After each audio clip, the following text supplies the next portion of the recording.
Hey folks, FJB3 here, the Wrestling Nut. More content for geeks. All right, folks, so let me explain. I believe what's going on is that the Intercontinental Championship and the U.S. title, okay, are being overshadowed by the current Judgment Day Bloodline storylines. And let me quickly explain. But first, I want to tell you, I'm old school, a wrestling nut, folks. So when you hold a title, your storyline should involve that title in whatever angle and whatever feud you were in.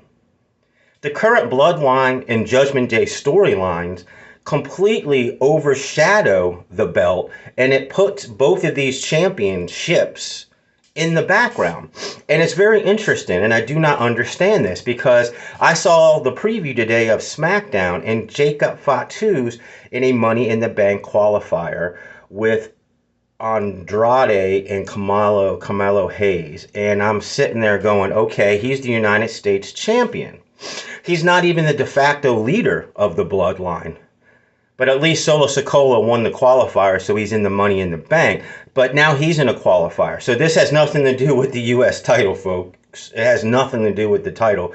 It's just him involved in this triple threat match to see who qualifies to further the Bloodline story. So there you go. You have the Bloodline story, which they've been doing forever, and this is this iteration of it. And it has nothing really to do with the U.S. title. It's about the Money in the Bank, the qualifiers, and maybe winning the world title, but that U.S. title is just in the background. It's just overshadowed by the current program. Okay? Moving on with Dominick Mysterio. The same thing's going on here, but it's literally worse. Because Finn Balor's not even in the Money in the Bank match. He lost the qualifier, but yet Dominick Mysterio, the IC champ, is not the de facto leader of the Judgment Day. Finn Balor is. Okay?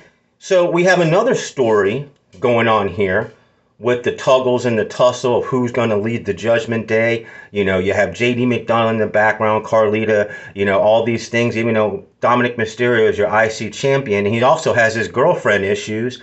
You know, that's a separate storyline. So you can see the storyline has put the title in the background. So the Judgment Day and the Bloodline storylines overshadow the mid-card titles.